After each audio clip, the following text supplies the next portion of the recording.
Hello everyone, আজকে আমরা CF মোটো 250 SR আর Gixxer SF 250 এর মধ্যে কম্পারিজন একটা ভিডিও করব। তো এটা হেড টু হেড দুইটার মধ্যে কম্পারিজন ভিডিও হয়, কারণ দুইটাই 250 সিসির বাইক আর দুইটার হর্স পাওয়ার টর্ক প্রায় সেম আর দুইটাই স্পোর্টস ক্যাটাগরির বাইক। যদিও জিক্সার SF স্পোর্টস টুরার ক্যাটাগরির আর সিএফ মোটো 250 SR হচ্ছে পিওর স্পোর্টস ক্যাটাগরির বাইক। তো এটা দেখতে পারতেছেন সিএফ মোটো 250 SR খুবই সুন্দর একটা বাইক। সিএফ মোটো 250 SR এর মধ্যে দুইটা কালার আছে, একটা হচ্ছে পিওর হোয়াইট আর একটা হচ্ছে পিওর ব্ল্যাক। ওই সাইডে ওইটা পিওর ব্ল্যাক রাখা আছে বাইকটা। আর সিএফ মোটরতে আপসাইড ডাউন সাসপেনশন ইউজ করা হয়েছে আর জিক্সারে নর্মাল টেলিস্কোপিক সাসপেনশন ইউজ করা হয়েছে। বাইক দুইটাতে অনেক কিছুই সিমিলার, আমি সব কিছুই বলে দিচ্ছি। সিএফ মোটো 250SR এর পিছনে দেওয়া হয়েছে 140 সেকশনের টায়ার আর সামনে দেওয়া হয়েছে 110 সেকশনের টায়ার।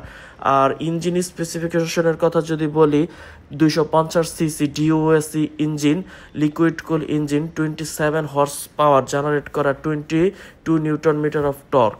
আর এই বাইকটাতে আন্ডারবেলি এক্সজস্ট দেওয়া হয়েছে, যা দেখতে খুবই চমৎকার সুন্দর লাগে।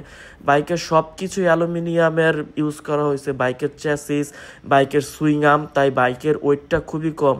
এই বাইকের আর সুজুকি জিক্সার SF এর দুইটার ওয়েটই প্রায় সেম। এটা হচ্ছে 161 কেজি আর সুজুকি জিক্সারও হচ্ছে 161 কেজি। দুইটা বাইকের ওয়েটও প্রায় সেম। এই বাইকটা অনেক মজবুত, আমার কাছে 300SR এর থেকে 250SRটা বেশি মজবুত মনে হয়েছে।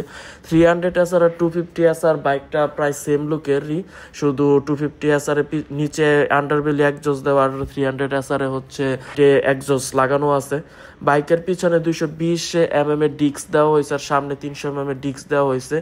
আর 250SR এর স্লিপার ক্লাস ইউজ করা হয়েছে, কিন্তু জিক্সার স্লিপার ক্লাস ইউজ করা হয় নাই। জিক্সার বাইকটা 250SR এর থেকে বড়, কিন্তু জিক্সারটা ফুললি অ্যারোডাইনামিক আমার কাছে মনে হয় নাই, কিন্তু 250SR বাইকটা ফুললি অ্যারোডাইনামিক।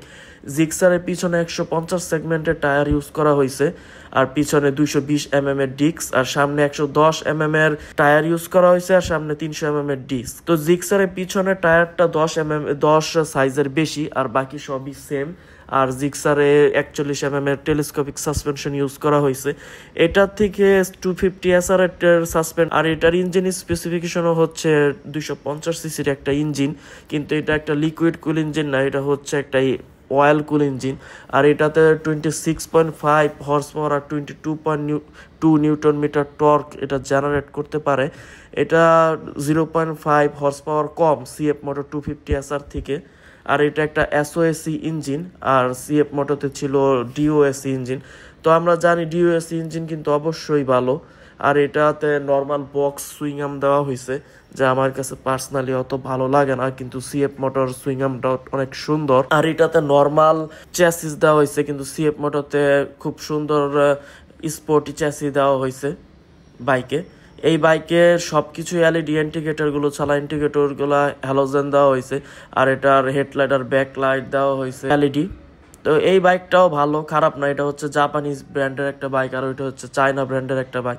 দুইটা বাইকের মধ্যে ভালো প্রাইসের ডিফারেন্স আছে। সিএফ মোটো বাইকের প্রাইস হচ্ছে 3,88,500 টাকা আর এটার প্রাইস হচ্ছে 4,50,000 টাকা।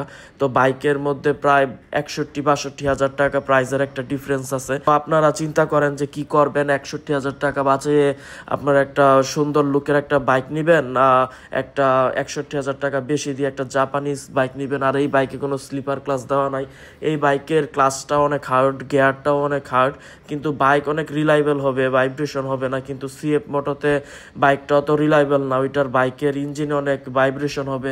আর যেহেতু নতুন বাইক আমরা জানি না এটা কিরকম সার্ভিস দিবে, কিন্তু জিক্সার ভালো সার্ভিস দিবে। তো আপনাদের উপর নির্ভর করে, বাইক দুইটাই